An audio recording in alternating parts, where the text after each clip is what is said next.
Hello बच्चों, मैं मधु यादव, आपकी केमिस्ट्री टीचर। आई होप कि आप लोग घर में अच्छे से रह रहे होंगे। तो फिर चलिए, आज हम लोग पढ़ेंगे केमिस्ट्री ऑफ कोऑर्डिनेशन कंपाउंड्स। सबसे पहले देखते हैं कि कोऑर्डिनेशन कंपाउंड्स क्या होते हैं। कोऑर्डिनेशन कंपाउंड्स वो कंपाउंड्स होते हैं जिनमें कि एटम आपस में एक दूसरे से कोऑर्डिनेट बॉन्ड के थ्रू जुड़े होते हैं। ये कोऑर्डिनेट बॉन्ड कैसे बनता है? कोऑर्डिनेट बॉन्डिंग होने के लिए एक डोनर एटम होता है जो कि लोन पेयर ऑफ इलेक्ट्रॉन को शेयर करता है, और दूसरा एक्सेप्टर एटम होता है जो कि same lone pair of electron को एक्सेप्ट करता है। इस इमेज को देखिए, इसमें बीच में एम एटम चारों तरफ से एल एटम से कोऑर्डिनेट बॉन्ड के थ्रू जुड़ा हुआ है। यहाँ पर एम एटम जो है वो एक्सेप्टर है और एल एटम सारे इलेक्ट्रॉन डोनर्स हैं। हर कोऑर्डिनेट कंपाउंड का अपना कुछ कलर होता है। ये कलर इसलिए होता है क्योंकि सभी कोऑर्डिनेट कंपाउंड में जो एक्सेप्टर एटम होता है, जो इलेक्ट्रॉन एक्सेप्टर एटम होता है, वो एक ट्रांजिशन मेटल होता है, और इन ट्रांजिशन मेटल की प्रॉपर्टी होती है कलर को रिफ्लेक्ट करना due to their vacant d orbital. जितने भी ट्रांजिशन मेटल्स होते हैं वो कुछ ना कुछ कलर, कोई ना कोई कलर ज़रूर रिफ्लेक्ट करते हैं according to their d orbitals. Mostly biomolecules में भी कोऑर्डिनेट बॉन्डिंग मिलती है। फॉर एग्जांपल हीमोग्लोबिन और प्लांट क्लोरोफिल। यहाँ देखिए, हीमोग्लोबिन में जो एक्सेप्टर एटम है वो आयरन है, जो कि अगेन एक ट्रांजिशन एलिमेंट है। इसी वजह से हीमोग्लोबिन का कलर जो है वो रेड होता है। और प्लांट क्लोरोफिल में जो एक्सेप्टर एटम है वो मैग्नीशियम है, जिसके कारण इसका कलर ग्रीन कलर का होता है। कोऑर्डिनेशन कंपाउंड्स को कॉम्प्लेक्स सॉल्ट भी कहते हैं। मॉलिक्यूलर फार्मूला देखने पर कॉम्प्लेक्स सॉल्ट और डबल सॉल्ट एक जैसे ही दिखते हैं, बट एक्चुअली में दोनों काफ़ी डिफरेंट होते हैं। कोऑर्डिनेशन कंपाउंड्स या कॉम्प्लेक्स सॉल्ट में कॉम्प्लेक्स आयन पाया जाता है, जो कि डबल सॉल्ट में नहीं पाया जाता है। डबल सॉल्ट को जब वाटर में डिज़ोल्व किया जाता है तो वो अपने आयंस में टूट जाता है, जिससे कि वो मिल करके बना होता है। लेकिन कॉम्प्लेक्स सॉल्ट को जब हम वाटर में डिज़ोल्व करते हैं तो इसका कॉम्प्लेक्स आयन डिसोसिएट नहीं होता है। यहाँ हम एक एग्जांपल से देखेंगे कि फिटकरी, जो कि एक डबल सॉल्ट है, जब इसको वाटर में डिज़ोल्व किया जाता है तो ये अपने आयंस में टूट जाता है। जबकि पोटेशियम फेरोसाइनाइड, जो कि एक कोऑर्डिनेट कंपाउंड है, जब इसको वाटर में डिज़ोल्व किया जाता है तो इसका पोटेशियम आयन अलग हो जाता है और इसका कॉम्प्लेक्स आयन अलग हो जाता है, लेकिन पूरा complex ion as it is बना रहता है, वो वापस से अपने आयंस में नहीं टूटता है। कोऑर्डिनेशन केमिस्ट्री में कुछ टर्म्स यूज़ होते हैं, तो हम लोग सबसे पहले उन टर्म्स को पढ़ेंगे। तो जो सबसे पहला टर्म है वो है कोऑर्डिनेशन कंपाउंड। कोऑर्डिनेशन कंपाउंड में एक कॉम्प्लेक्स आयन होता है और एक काउंटर आयन होता है। इस पूरे कोऑर्डिनेशन केमिस्ट्री में हमें सबसे ज़्यादा कॉम्प्लेक्स आयन को ही पढ़ना है। तो सबसे पहले देखते हैं complex ion.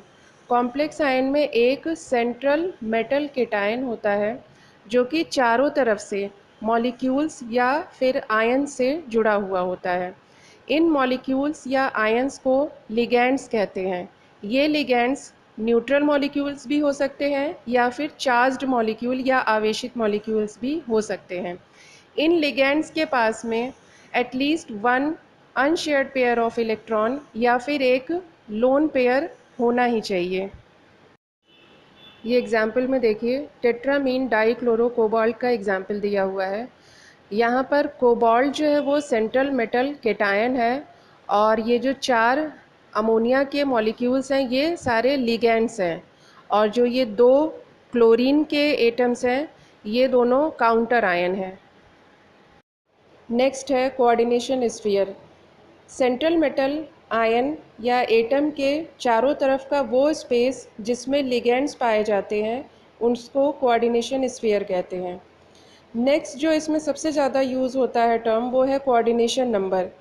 Coordination number represent करता है कि सेंट्रल मेटल आयन या एटम से कितने लिगेंड अटैच हैं।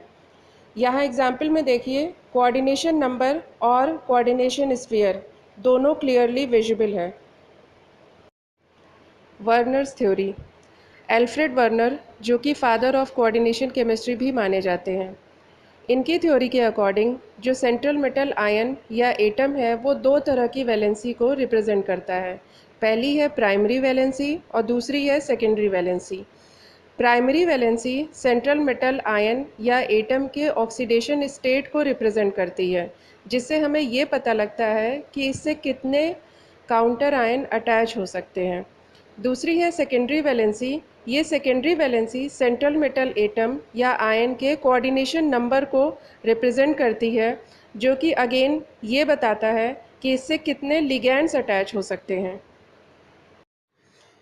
प्राइमरी वैलेंसी आयोनाइजेबल होती है और नॉन डायरेक्शनल होती है, जबकि सेकेंडरी वैलेंसी नॉन आयोनाइजेबल और डायरेक्शनल होती है। अब देखते हैं प्राइमरी वैलेंसी कैसे आयोनाइजेबल होती है।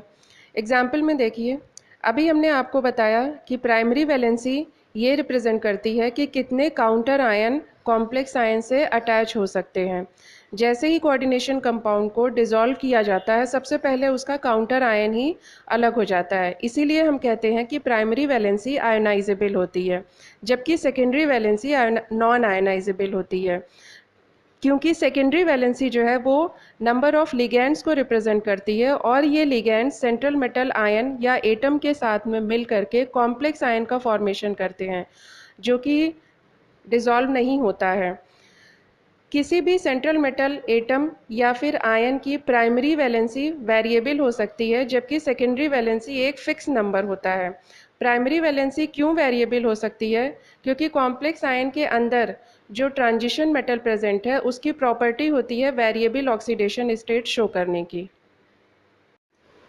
प्राइमरी वैलेंसी नॉन डायरेक्शनल होती है, क्योंकि काउंटर आयन कोऑर्डिनेशन स्फीयर में वैद्युत आकर्षण बल के द्वारा कहीं पर भी अटैच हो सकता है।